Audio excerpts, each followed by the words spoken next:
You can get help paying for home repairs without falling for all the free government money nonsense that's all over the internet.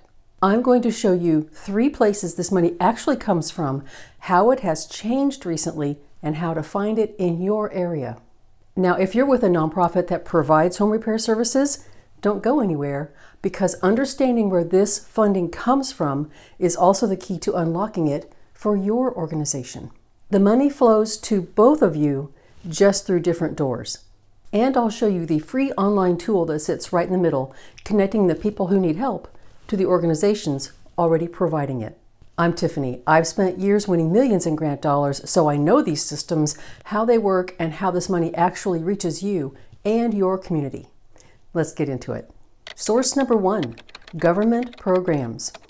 Let's start with a myth buster. There is no pile of free government money just waiting for you to claim it.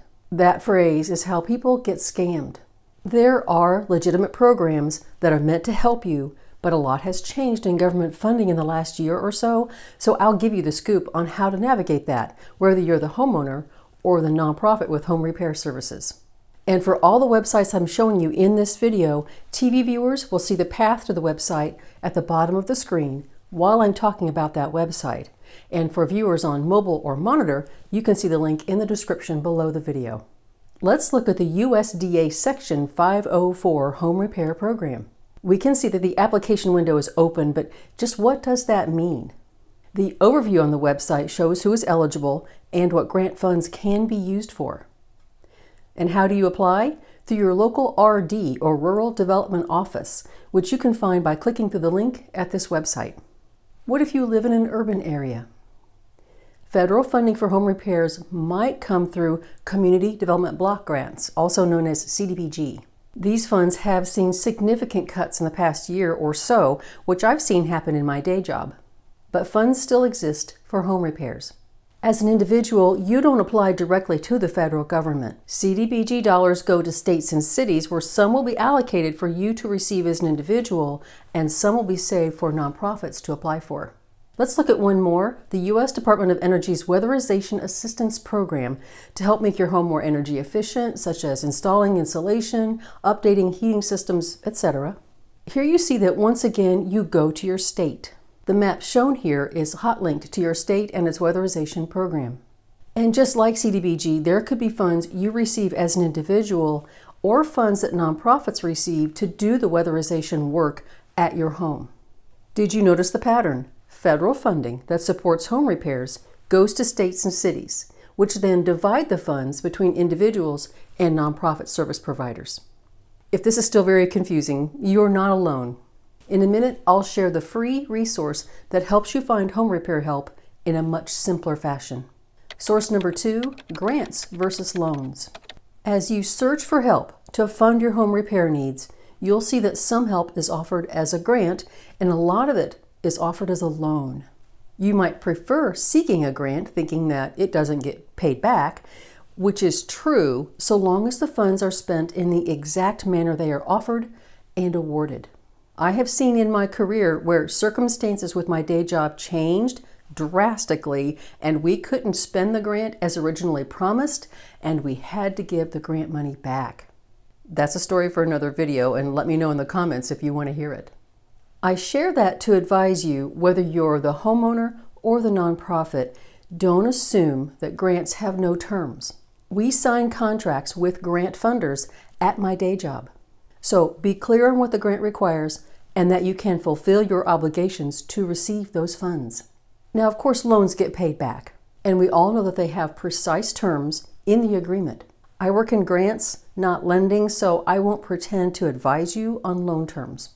I just wanted to take this moment to make sure you read exactly what you're agreeing to, whether it's a grant or a loan.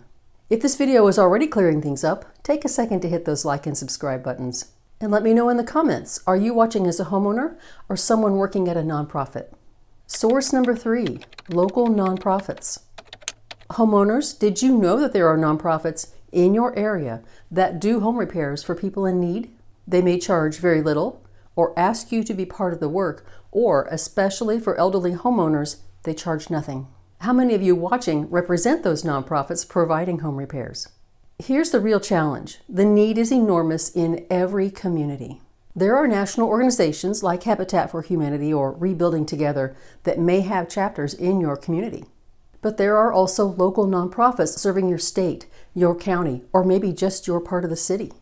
So the help is out there. The hard part is finding the help near you. I have a free resource in mind. And nonprofits, this same resource gets you listed and in front of your entire community. You can be found by zip code, the type of people you serve, or type of service, or all of that. Before I name the resource, a quick disclaimer, they are not sponsoring the video and I'm not affiliated with them. I just happen to like the level of information people in need can find in just a few clicks. The website is findhelp.org. You name the help you need and enter your zip code, and the search results provide a comprehensive list of options. I made a full walkthrough video of exactly how to use it. I'll link it here and in the description. Nonprofits, you can see in this screenshot that the community listing is one of the services available to you. The Unseen Funding Partnership. Here's something worth understanding, whether you're a homeowner or a nonprofit. Those organizations that do free home repairs in your community, they don't have a money tree, they need grants. When a nonprofit receives a grant to repair homes, the funder expects a report. How many homes? What was the outcome? Did it keep seniors safely in their homes? Did it bring a property up to code? That reporting burden falls entirely on the nonprofit organization, not on you as the homeowner. You get the repaired roof, they do the paperwork. That's actually a pretty good deal for everyone. And that's why nonprofits receive the largest share of community care grant dollars. Grant funders, whether they're a state agency, a private foundation, or a corporate giving program, want to invest in organizations that can demonstrate impact at scale. Now, if you're with an organization, this is where I can really help you.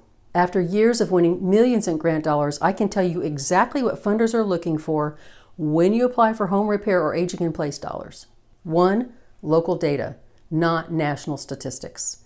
They want to see the need in your community. How many households? What zip codes? What's the income picture? 2, outcomes over activities. Not just we fixed 40 roofs, but we kept 40 seniors safely in their homes. That distinction is the difference between a weak proposal and a funded one. 3, a budget that matches a story you just told.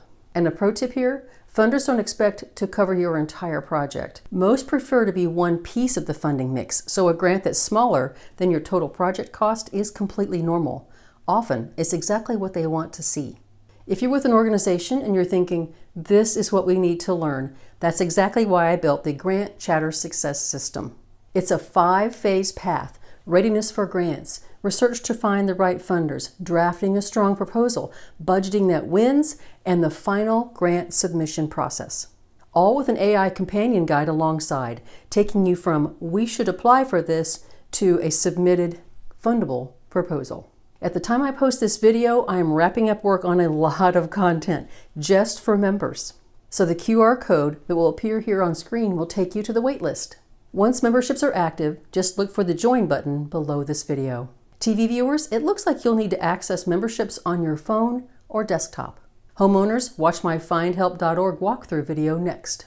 Nonprofits, here is a playlist of my videos on grants just for you. I'm Tiffany. Thanks for watching. See you in the next video.